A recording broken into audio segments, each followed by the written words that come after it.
السلام علیکم۔ P T I مخالف کیمپ سے ایک شور و غوغا بپا ہے اور وہ کوشش کر رہے ہیں کہ کسی طرح سے یہ ثابت کیا جا سکے کہ پی ٹی آئی نے اپنی تمام تر امیدیں جو ہیں وہ ٹرمپ سے لگا لی ہیں۔ تو یہ بات کلیئر ہو جانی چاہیے کہ پی ٹی آئی کا ایک ورکر جو ہے بشمول ان کے کپتان کے، وہ اللہ اور اللہ کے رسول پر ایمان رکھنے والے لوگ ہیں۔ تاہم پہلے ہم بات کرتے ہیں کہ حتمی احتجاج میں اگر ناکام ہوتے ہیں تو 6 ماہ تک تحریک نہیں بن سکے گی۔ یہ بات کہی ہے رہنما پی ٹی آئی شیر افضل مروت نے۔ انہوں نے کہا ہے کہ لوگ احتجاج کے لیے تیار ہیں، صرف ان کو ہمت دلانے کی ضرورت ہے۔ انہوں نے مزید کہا کہ بانی سے ملاقات نہ کرنے دینا اسلام آباد ہائی کورٹ کے احکامات کے خلاف ہے۔ دفعہ 144 کا جیل کے احاطے میں طلاق ہوتا ہی نہیں۔ اڈیالہ جیل کا نیا سپرنٹینڈنٹ پی ٹی آئی اور عمران خان کو پریشان کرنے کے لیے لایا گیا ہے۔ آئینی عہدے رکھنے والے ہمارے رہنماؤں کو گرفتار کیا گیا۔ آج حکومت نے دنیا کے سامنے اپنا چہرہ بدنما کر کے پیش کیا۔ ہمیں ان سے نرمی کی توقع نہیں ہے۔ پہلے لوگوں کو تھانے کچہری سے ڈر لگتا تھا، اب بے خوف ہو چکے ہیں۔ 2-3 لاکھ پاکستانی کسی بھی علاقے سے نکل آئیں تو کافی ہیں۔ انہوں نے کہا کہ حتمی احتجاج میں اگر ہم ناکام ہوئے تو 6 ماہ تک مومنٹم نہیں بن سکے گا۔ لوگ احتجاج کے لیے تیار ہیں، صرف ان کو ہمت دلانے کی ضرورت ہے۔ ہم ڈر گئے تو یہ کامیاب، اور اگر لوگ زیادہ نکل آئے تو یہ خود ڈر جائیں گے۔ دوسری جانب پی ایم ایل این کے مرکزی رہنما جوید لطیف نے کہا ہے کہ میرے یمن نہیں کہ آج پی ٹی آئی رہنماؤں کے ساتھ کیا ہوا ہے۔ سہولت کاری کس کو کہتے ہیں؟ پہلے گرفتار کیا پھر رہا کر دیا، اسی کو تو سہولت کاری کہتے ہیں۔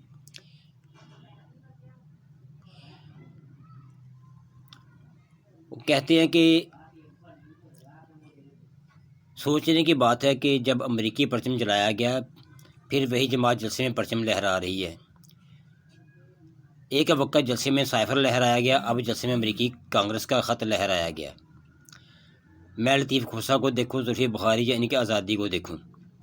تو ٹرمپ صاحب کو ہم یہ بات بتانا چاہتے ہیں کہ پی ٹی آئی کے جلسے میں جو پرچم لہرایا گیا ہے اس کا پی ٹی آئی سے ہرگز بھی کوئی تعلق نہیں ہے۔ یہ آپ لوگوں کی کارستانی ہے، آپ کے بیچے ہوئے کارندوں کا کام ہے، اور یہ سب کچھ آپ پری پلان کرتے ہیں اور آپ کو اس طرح کے پلان کرنا خوب آتے ہیں۔ رہی بات لطیف کھوسہ کی یا زلفی بخاری کی، تو پاکستان میں ہونے والے ظلم اور زیادتی کو نئی انتظامیہ کے سامنے رکھنا ہرگز بھی کوئی معیوب بات نہیں۔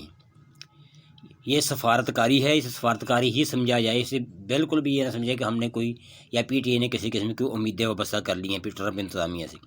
آپ کے ظلم اور زیادتی کو بے نقاب کرنا زلفی بخاری کا، بلکہ یہ زلفی بخاری ملک اور قوم کی خدمت کر رہے ہیں، بہت بڑی خدمت کر رہے ہیں جو آپ کو بے نقاب کر رہے ہیں۔ نہ تو ہمیں، نہ زلفی بخاری کو، نہ لطیف کھوسہ کو، نہ کپتان عمران خان کو، نہ ہی کسی ایک ورکر کو بھی ٹرمپ انتظامیہ سے کسی قسم کی کوئی مدد چاہیے یا ہے۔ ہاں، وہ از خود اس کا کوئی نوٹس لیتے ہیں تو ہمیں اس پر بالکل بھی، کیونکہ یہ ان کا، وہ ساری دنیا کے معاملات پر نظر رکھتے ہیں، تو پاکستان دنیا سے الگ ملک نہیں ہے۔ تو یہ کہنا کہ ہم ان سے کیوں ریلیشن میں ہیں، کیوں تعلق میں ہیں، یا زلفی بخاری وغیرہ کیوں ان کے ساتھ مل رہے ہیں، تو یہ آپ کو ننگا کرنے کے لیے ہے۔ تو یہ بات آپ کو اچھی طرح سمجھ آ جانی چاہیے۔ لطیف کھوسہ صاحب اور زلفی بخاری کی کوششیں جو ہیں وہ آپ کو برہنہ کرنے کے لیے ہے، آپ کے ننگا کرنے کے لیے ہے۔ تو یہ مت سمجھنا کہ ہمیں کسی قسم کی اس سے کوئی ٹرمپ سے ہم نے کوئی مدد مانگ لی ہے، یہ مدد نہیں، یہ سفارتکاری ہے۔ پھر سے کہتا ہوں کہ پی ٹی آئی کا ایک ورکر اپنے رب کے ساتھ، اس کے رسول کے ساتھ جڑا ہوا ہے، اور یہ جوڑ یہ خان صاحب کا لگایا ہوا ہے، جو اللہ کے فضل اور مہربانی سے ہی ممکن تھا۔ ملتے ہیں تب تک کے لیے اگلی ویڈیو میں، اجازت چاہتے ہیں۔ سبسکرائب کیجیے گا، شیئر بھی کیجیے گا۔ اللہ